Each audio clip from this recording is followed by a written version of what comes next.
If you don't already own a PlayStation 4 with a specific file already sitting on its hard drive, you cannot play this game. Not buy it, not download it, not stream it legally, anywhere. It does not exist anywhere you're allowed to access it. This isn't some lost arcade cabinet from 1986. This isn't a tape that got recorded over. This is a fully finished, critically acclaimed piece of art that came out in 2014. And it is disappearing in real time, while almost everyone talks about it like it's already gone.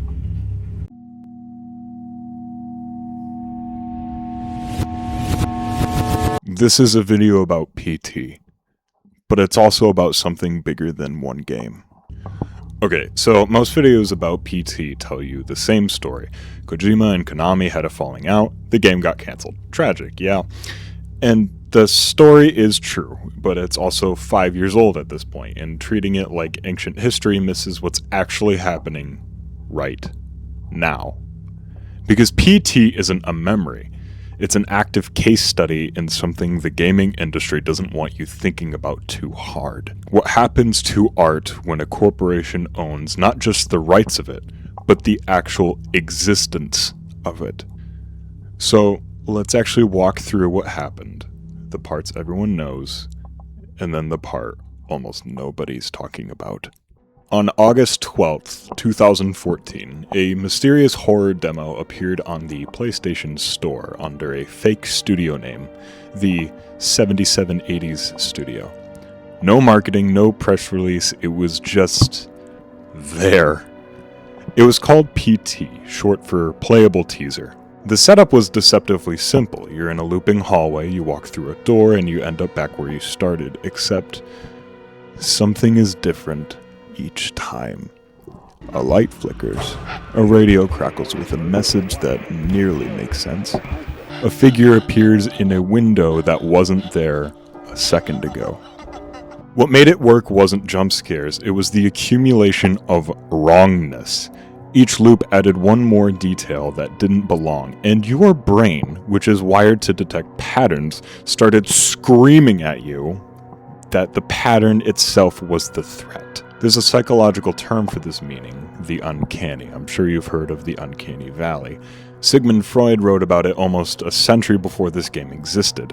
That specific dread you feel when something is almost right, but not quite. A face that's almost human.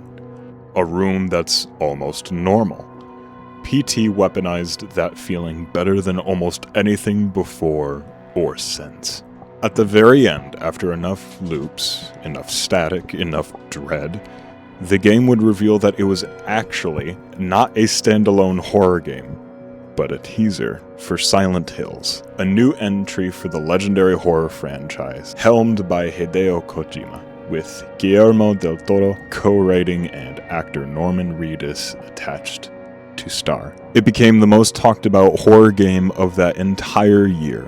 People who'd never touch a horror game were downloading it just to see what everyone was screaming about on Twitter. For a few months, it felt like horror gaming was about to enter a new era. Here's the part that most people already know, so I'll move through here quickly. Kojima's relationship with Konami had been deteriorating for years. Creative control disputes, reports of surveillance on his own team, disagreements over how Metal Gear Solid 5 was being handled. It was, by most accounts, a genuinely ugly corporate breakup. On April 27th, 2015, Silent Hills was officially cancelled. 2 days later, April 29th, PT was removed from the PlayStation Store entirely. And this is usually where most videos end. And that's the tragedy of PT. We'll never know what Silent Hills could have been. Roll credits. But that's not actually where the story gets interesting. This is where it starts. Delisting a game from a store is one thing. Plenty of games quietly get delisted every year. Licensing issues expire, a studio shuts down, nobody renews a contract. It happens constantly and nobody usually notices. What Konami did with PT was different. It wasn't just removal, it was active suppression. They blocked existing owners from re-downloading a game they had already legally obtained, meaning if your PS4 hard drive failed or you got a new console, the game you owned was simply gone. Not resellable, not recoverable, erased from your library like it had never been there. They disabled backward compatibility for the demo when the PS5 launched, meaning players who still had their PS4 are now staring down a future where their hardware eventually dies and there is no path forward. And when the fan community tried to fix this themselves, when developers built fan-made recreations of PT for PC, trying to preserve the experience for people who'd never gotten a chance to play it, Konami sent DMCA takedown notices to shut those down too. This wasn't a company forgetting about an old product. This was a company masking active, repeated decisions to ensure a piece of art could not survive past its usefulness to them. And here's the thing. PT isn't even close to the only example here. It's only the most famous one. In 2013, Capcom delisted Marvel vs. Capcom 2 from the PlayStation Network and Xbox Live Arcade because Disney's 2009 acquisition of Marvel created licensing complications. The game vanished from digital storefronts entirely. Physical copies, actual discs, started selling for over $300 on the secondary market because that was the only way left to own it legally. It took 11 years for that game to legally return, bundled into a 2024 fighting game collection. 11 years where an entire piece of gaming history simply didn't exist for anyone who didn't already own it. This is happening at a scale most people don't realize. Sony alone has delisted hundreds of titles from PlayStation storefronts over the years. When the company tried to shut down the PS3 and PS Vita digital stores entirely in 2021, the fallout would have cut off purchase access to over 2,000 games, more than 100 of which exist nowhere else. Not on any other platform, any other format, anywhere. Sony reversed that decision after backlash, but think about how close it came, and think about how many smaller, less publicized shutdowns happen every year that don't generate enough backlash to get reversed. And there's actually a growing consumer movement built specifically around this problem. It's called Stop Killing Games, started by a YouTuber named Ross Scott after Ubisoft shut down an online racing game called The Crew in 2024, a game over 12 million people had purchased, making it permanently unplayable even in single-player mode, practically overnight. The movement's core demand is simple. When a publisher discontinues a game commercially, they should be required to leave it in a playable state, whether that means an offline patch, private server support, or something else.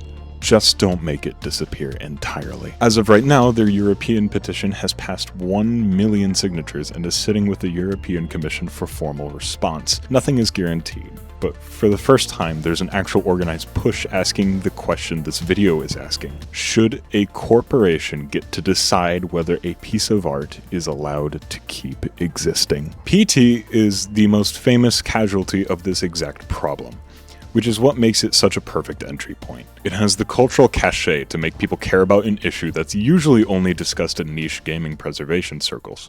Right now, the only way to experience PT are own a PS4 that already has it downloaded, find someone willing to let you play on theirs, or pirate a fan-made recreation that Konami hasn't managed to take down yet. That's it. That's the entire list. A psychologically rich, critically respected piece of art, one that influenced an entire generation of horror games that came after it, is currently accessible primarily through piracy.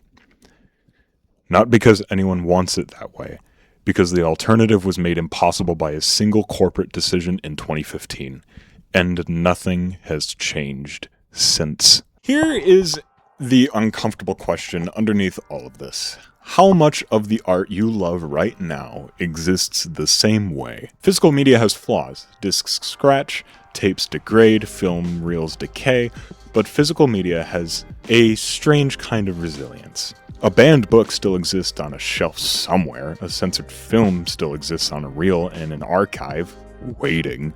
Even if nobody's allowed to show it, it still is. Digital art doesn't have that fallback. PT doesn't exist on a shelf somewhere waiting to be rediscovered. It exists as data, tied to a platform that has made it clear, repeatedly, that it doesn't want that data to survive. When the last working PS4 with PT installed finally dies, and it will, eventually, because all hardware dies, that might genuinely be it. Forever. This is not hypothetical. That is a countdown. I think PT's real legacy isn't the horror game we lost. That framing makes it sound like a tragic accident, like a fire that destroyed a museum.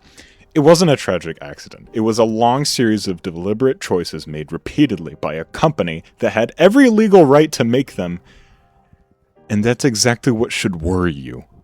Because if it can happen to one of the most famous, beloved games of the last 15 years, something with 1 million downloads and constant media coverage, it is absolutely happening right now. Quietly. To things you've never even heard of. Games nobody has wrote articles about. Games with passionate but small communities who don't have a platform to make noise when their favorite thing disappears. We are at the start of a really strange experiment. An entire generation's culture being stored in a format that can be switched off by someone else at any time for reasons that have nothing to do with the art itself. PT is just the example everyone's heard of. Maybe someday Konami changes its mind. Maybe the Stop Killing Games petition actually leads somewhere. Maybe PT gets a proper re-release the way Marvel vs. Capcom 2 eventually did after 11 years in limbo. Or maybe it doesn't. Maybe the only people who ever get to experience this game are the ones who already have. And everyone after has to settle for video essays like this one, describing a hallway they'll never get to walk through themselves. That should bother you. It bothers me.